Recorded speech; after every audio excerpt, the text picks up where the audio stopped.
La figura del corazón, ese órgano que bombea la sangre hacia todo nuestro cuerpo, es sin duda o ha sido utilizado y todavía hoy se usa para explicar muchas cosas, sobre todo desde el punto de vista emocional.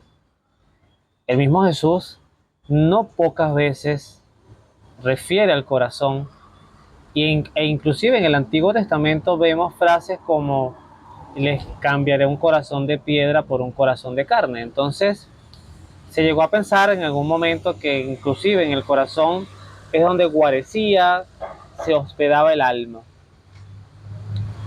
Es tan significativa la imagen del corazón, aunque muchos científicos digan, sobre todo las personas que trabajan con el cerebro, que en realidad más que mirar hacia el corazón hay que mirar hacia la cabeza y entender que mucho de las complejidades del pensamiento, lo que nos genera estrés, angustia, mucho del contenido que trabajan los profesionales de la mente, bien sea desde el punto de vista de la psiquiatría o de la psicología, pues justamente está allí, en nuestros pensamientos, en cómo nosotros percibimos el mundo y sobre todo cuánto magnificamos una situación que de repente, con serenidad y desde otra óptica, pues no debería generarnos el estrés y la angustia que nos genera.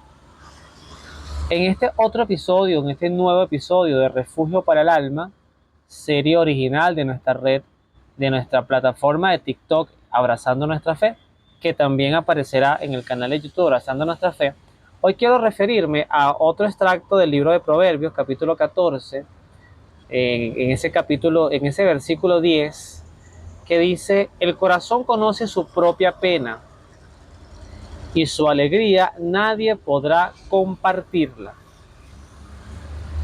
Y sin duda, me parece interesante, vuelvo a decir, la idea, la imagen del corazón para poder dirigir esta breve reflexión hacia nuestras emociones, hacia el manejo de nuestras emociones.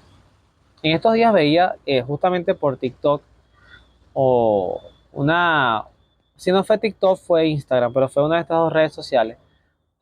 Alguien que llega a un restaurante, un muchacho llega a un restaurante y está un grupo de personas reunidas, un grupo de amigos, y le preguntan, hola fulano, ¿cómo estás?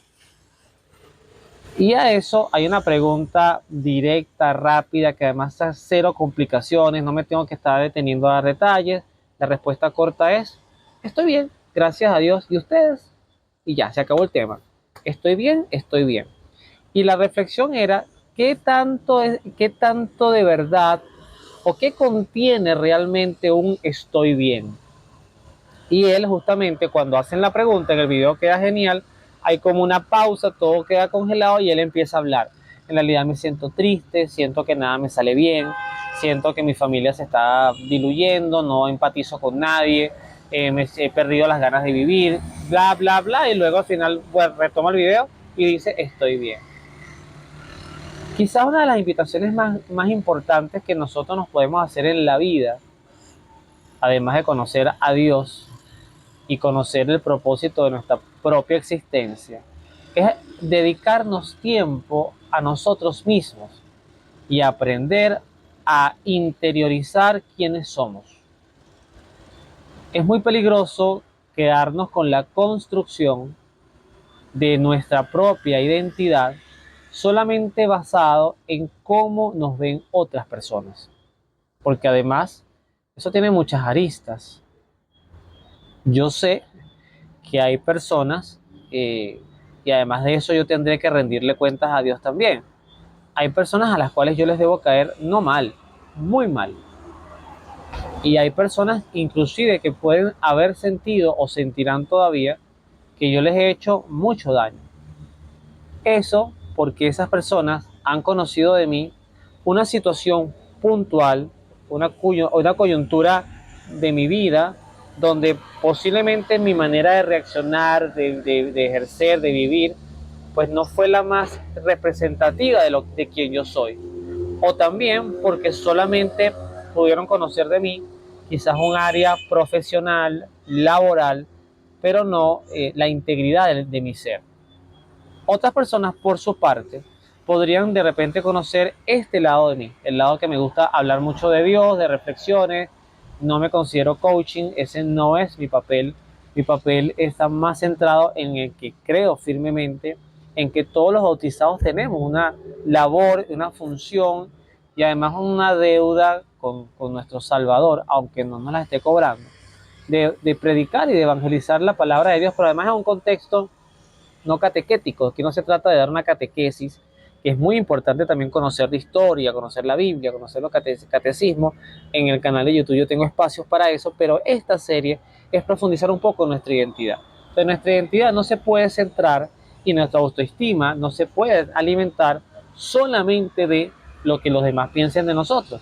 Es importante saber lo que los demás piensen de nosotros. Yo sí creo que sí. Yo creo que no podemos ser tan arrogantes de pensar o decir, a mí me importa colóquele la palabra que usted quiera, lo que la gente piense de mí. No, sí es importante, porque ese es el espejo de la vida. Muchas veces tenemos que detenernos y ver, escuchar, oye, ¿qué impacto estoy teniendo yo en las personas que me rodean?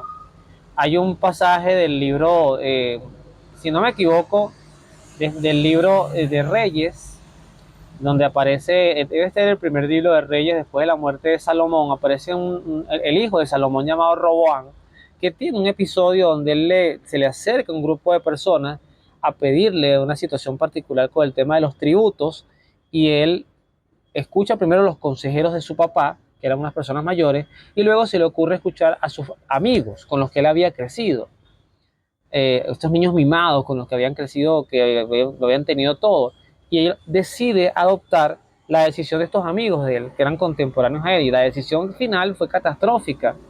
Fue lo que terminó derivando en una división del reino del norte, del reino del sur.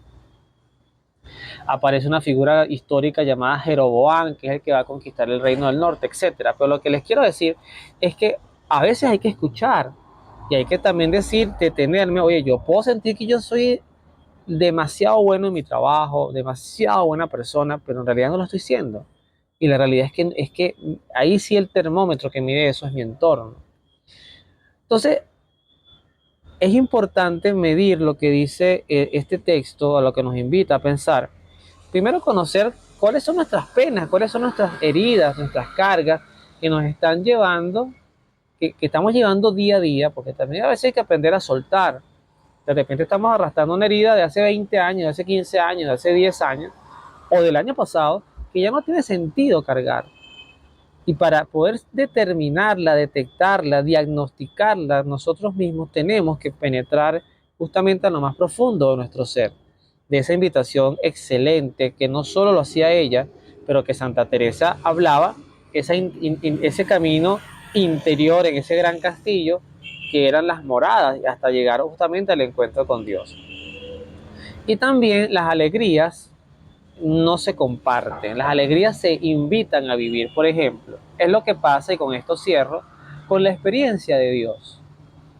Nosotros estamos seguramente cansados de escuchar personas que nos invitan a vivir la fe, a creer en Dios, porque Dios es maravilloso, porque Dios te ama, porque Dios te escucha. Pero tú le puedes decir esto a una mujer o un hombre, pero pienso en una mujer que sea víctima de violencia doméstica.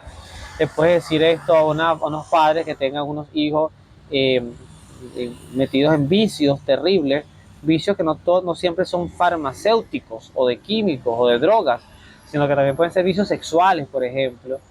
Eh, y que mira, tu Dios pareciera muy chévere, pero no me interesa ahorita escuchar de ese Dios que no se está involucrando realmente, no me está solucionando mis problemas. ¿Cuál es la invitación? La que hacía Juan Pablo II. Juan Pablo II le decía a las personas que todos tenemos que tener un encuentro con un Jesucristo vivo y resucitado. Esa última palabra es importante, porque de ahí viene el triunfo de Jesús sobre el pecado y sobre la muerte. De ahí nace, de hecho, la nueva creación, y de ahí realmente es que nosotros podemos hablar de que Cristo ha triunfado y que además todos estamos llamados a vivir ese mismo triunfo. Entonces, la invitación para poder tener un corazón sano, un corazón que tenga menos penas y más alegrías, es que sencillamente la única alegría que nos puede realmente superar e invitar a la plenitud del ser es la alegría de creer en Dios. Ese es el cierre que les pudiera dar a este episodio de Refugio para el Alma. Que Dios los bendiga y nos vemos en la oración.